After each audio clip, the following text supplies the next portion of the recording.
E a pressão sobre a soja continua lá em Chicago. Desde o início da semana a gente tem visto aí um mercado atrás do outro reduzindo as cotações por lá. E hoje foi uma queda até considerável, de quase 30 pontos nos principais vencimentos. Estamos falando aí de perdas de 27, 28 pontos aí nos principais vencimentos. E o mais importante, o vencimento novembro perdeu aquele suporte dos 14 dólares por bushel.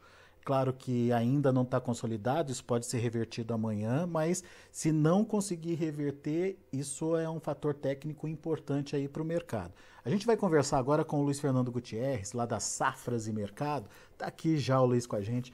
Bem-vindo, meu amigo, obrigado por estar aqui com a gente mais uma vez. Soja vem apanhando ao longo da semana e hoje teve uma queda até significativa aí em Chicago. O que está pesando nesse mercado e o que a gente pode tirar de conclusão aí dessas baixas, Luiz? Boa tarde, Alex. Boa tarde a todos. Obrigado pelo convite mais uma vez. Bom, Alex, o primeiro ponto é que o mercado tem uma pressão fundamental negativa. Dá para dizer que já esperada, né? Porque na semana passada, na sexta-feira, o mercado acompanhou aí aquele crop tour famoso, né, da ProFarmer lá nos Estados Unidos. E os números da ProFarmer foram muito parecidos com os números do USDA, né, em termos de estimativa de produção. Inclusive, a ProFarmer trabalha com uma safra ligeiramente maior que a safra que o USDA nos trouxe lá no relatório de agosto.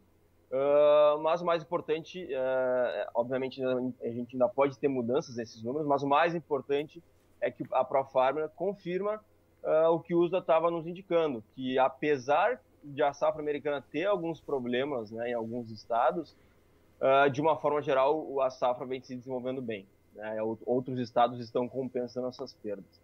Então, deve ser uma safra recorde, né? Salvo alguma grande surpresa, alguma grande mudança climática aí negativa nas próximas semanas, o que não deve acontecer.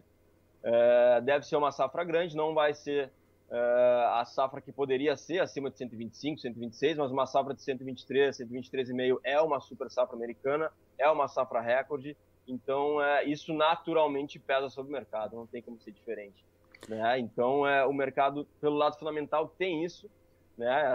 Essa pressão negativa. E nessa semana, mas principalmente hoje, dá para a gente colocar um fator adicional, que é o lado financeiro, né? Que aí não foi só na soja, foi em outras commodities também. Então, o mercado financeiro está um pouquinho mais nervoso, digamos assim, um pouco mais preocupado com dados aí de importantes economias, questões envolvendo inflação ao redor do mundo, taxa de juros e tudo mais. Inclusive o câmbio voltou a subir, né? A gente tem um dólar mais valorizado frente ao real e frente a outras moedas.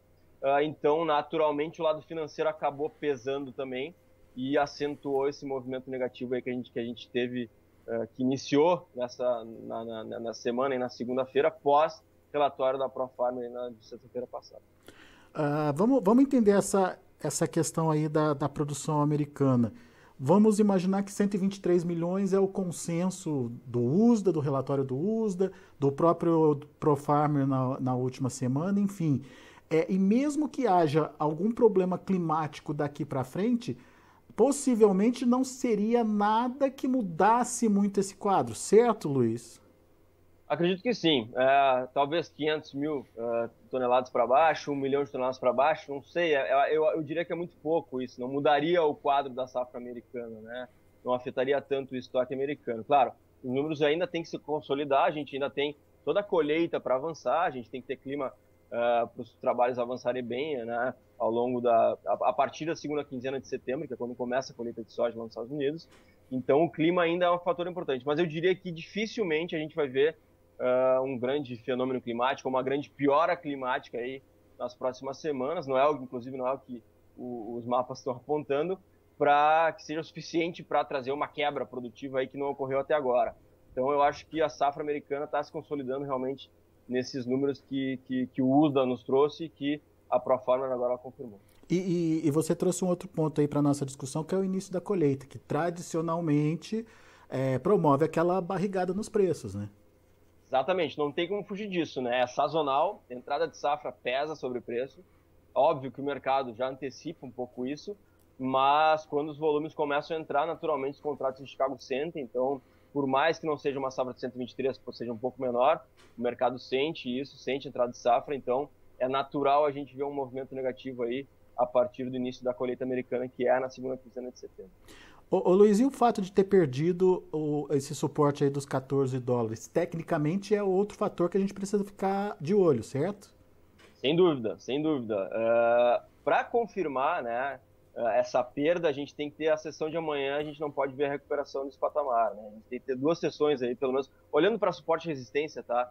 É mais ou menos essa ideia. Ele perde numa sessão e se não recuperar na outra, aí de fato é um fator técnico mais confirmado, né? Se não recuperar amanhã, por algum motivo, né, aí a gente pode ter a continuidade do movimento na próxima semana. Então é importante a gente olhar, sim, para esse fator, porque fatores técnicos também pesam em Chicago, né? Lembrando que a maior parte dos contratos aí está na mão de fundos especuladores né, e eles trabalham também, dão muita força para questões técnicas. Então, daqui a pouco a gente pode ver um movimento, aí, um crescimento de volume de vendas que pode pressionar um pouco mais os contratos. Então, fatores fundamentais, fatores técnicos estão meio que aliados aí. A gente precisa entender como eles vão atuar sobre os preços a partir dos próximos pregões. Agora, e aqui no Brasil, essa queda em Chicago chegou a impactar de alguma forma nos preços? Não tanto, Alex. Talvez ali mais no início da semana, quando o dólar ainda não tinha se recuperado, o mercado sentiu um pouquinho mais. Mas como a gente teve uma compensação pelo lado do câmbio e também pelo lado dos prêmios, que continuam elevados, né? Preço naturalmente oscilou para cima e para baixo aí ao longo da semana, mas a faixa de atuação não mudou muito, né? Dá para dizer que ele está lateralizado há um tempo, né? Aí daqui a pouco R$1, R$2 para cima num dia, R$1, R$2 para baixo no outro dia, um pouquinho mais, um pouquinho menos, dependendo da região, mas a tendência, digamos assim, a cara do mercado não mudou, né? Isso olhando principalmente para a safra disponível, porque a gente tem principalmente a questão envolvendo aí prêmios para a safra disponível que estão segurando, né? São um fator importante de suporte para o mercado, mas atenção aos preços da safra nova. Esses podem sentir um pouco mais, né? Estão um pouco mais pressionados.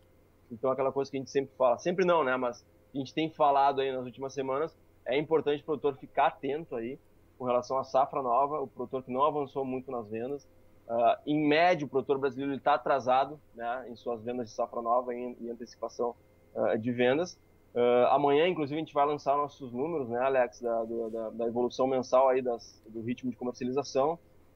Não posso trazer eles aqui ainda, porque a gente não fechou, mas deve estar em torno aí de 19%, 20% no máximo de vendas, né, de volumes da safra nova, sendo que para essa época do ano a gente já deveria estar com 25% pelo menos.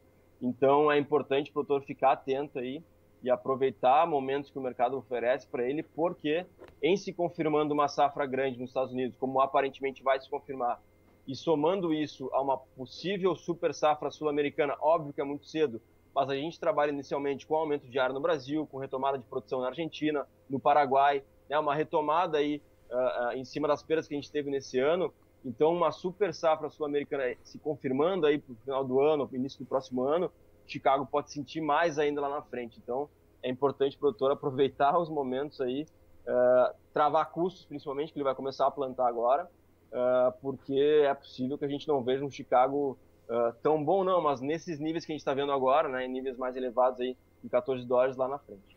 Mas o que está prendendo o produtor? É preço, Luiz? Sim, é que a diferença, né, Alex, e o produtor fica com isso na cabeça, né?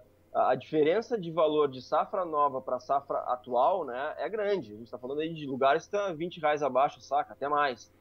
Então o produtor ele tem uma certa resistência em vender com um preço muito mais baixo do que ele tem hoje, né? Então sim, o preço é uma coisa que segura ele nessa questão. Lá no início, alguns meses atrás, a gente teve alguma questão envolvendo a possibilidade de barter, que teve aí uma dúvida com relação à entrega de insumos. Essa dúvida não se concretizou, né? No caso, a entrega de insumos acabou acontecendo. A gente não tem problemas de insumos no Brasil, de uma forma geral, né? Então as empresas voltaram a fazer o barter aí de uma forma regular, digamos assim. Então agora só o que está travando basicamente a venda é realmente o interesse do produtor. E ele está com menor interesse porque existe uma diferença grande aí entre preço de safra disponível, o restante dela, e os preços da safra nova. E a base para a decisão dele tem que ser a rentabilidade. Se tiver tendo uma rentabilidade positiva, pelo menos garante o custo. É essa a ideia, Luiz? Exatamente. Ele não pode esperar que ele vá ter a mesma rentabilidade, pelo menos nesse momento ele não pode esperar isso, na próxima safra a mesma rentabilidade que ele teve nessa, né? Porque o cenário pode ser outro, né? A gente pode ter um cenário de Chicago mais pressionado lá na frente, né? A partir do final do ano. Então, óbvio que a margem pode cair e nesse momento está caindo, né? Porque o custo subiu e a gente está trabalhando com uma safra já mais com valores mais baixos lá para ele entregar a partir de fevereiro, março.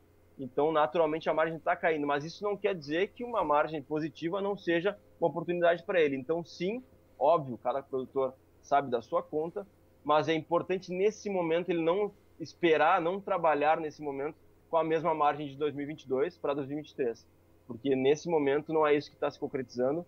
Então, daqui a pouco ele esperar muito mais, ele pode ainda perder mais margem.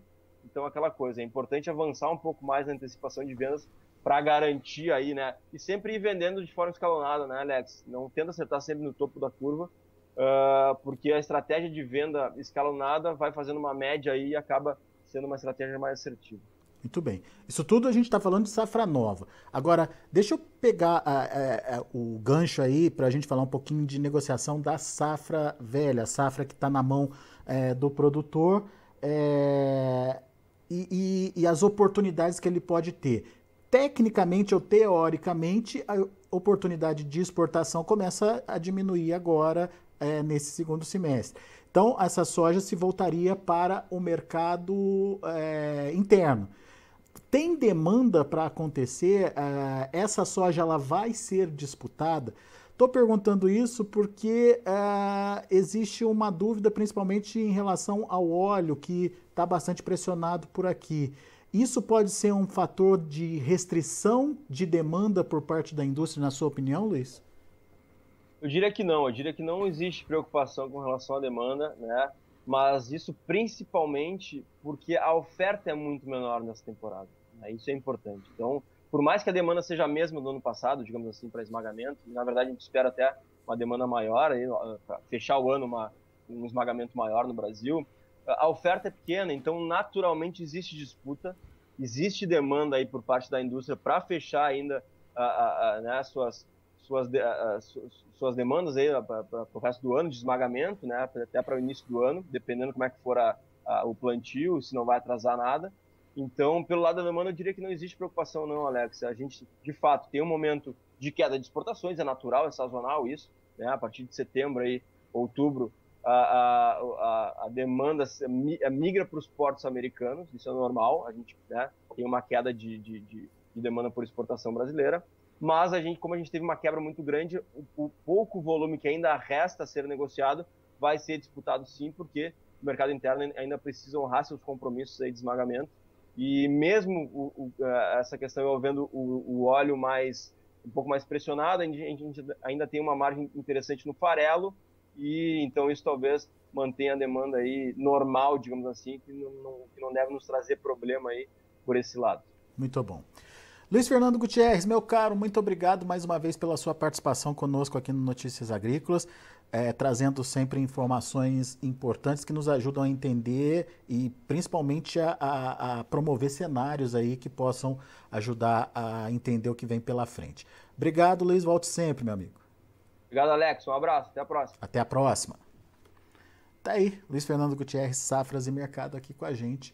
Mercado nervoso hoje por conta do financeiro, mas também em função de uma crença de que a safra americana está se consolidando e se consolidando num patamar elevado, um patamar recorde aí de produção por lá. 123 milhões de toneladas é meio que consenso aí entre os órgãos que fazem esse levantamento da safra americana. Bom, vamos ver os preços, vamos ver lá em Chicago como encerraram as negociações. Você acompanha comigo na tela. Novembro fechando abaixo dos 14 dólares por bushel. Outro problema é que tecnicamente pode continuar derrubando os preços aí. Obviamente, como o Luiz disse, se confirmar nova queda amanhã, sexta-feira, 13 dólares e 94 centes por bushel, uma queda de 27 pontos mais 75. Janeiro perdeu 28 pontos a 13,99. Março ainda ali nos 14 dólares e 2 centes por bushel, queda de 27 pontos e meio. E o maio, 14 dólares e 4 centes por bushel, queda de 27 pontos. São os números da soja. A gente tem também o milho, que teve um dia de queda também, seguindo essa tendência de aversão ao risco do mercado financeiro. Setembro, 6 dólares e 58 centes por bushel, queda de 15 pontos e meio. Dezembro, 6 dólares e 58 centes por bushel, 12 pontos e meio de queda. O março, 6 dólares e 63 centes por bushel, 12,75 de baixa. E o maio, 6 dólares e 66 centes por bushel, 12,25. Esses são os números do milho. Temos também o trigo. Trigo teve quedas expressivas também de mais de 30 pontos, quase 40 aí, dependendo do contrato. Olha aí, o setembro, por exemplo, 33,5 de queda, fechou a 7,75. Dezembro, 7,94, perdeu 37 pontos. O março, 8 dólares e 11 centes por bushel, perdeu 36 pontos e meio. E o maio, 8 dólares e 21 centes por bushel, perdendo 35, quase 36 pontos. São os números de hoje do mercado de grãos lá na Bolsa de Chicago. A gente agradece muito a sua atenção, a sua audiência. Notícias Agrícolas, 25 anos ao lado do produtor rural. Se inscreva em nossas mídias sociais. No Facebook, Notícias Agrícolas. No Instagram, @Notícias Agrícolas. E em nosso Twitter, @Norteagri. E para não perder nenhum vídeo, não se esqueça de nos acompanhar no YouTube e na Twitch, Notícias Agrícolas Oficial.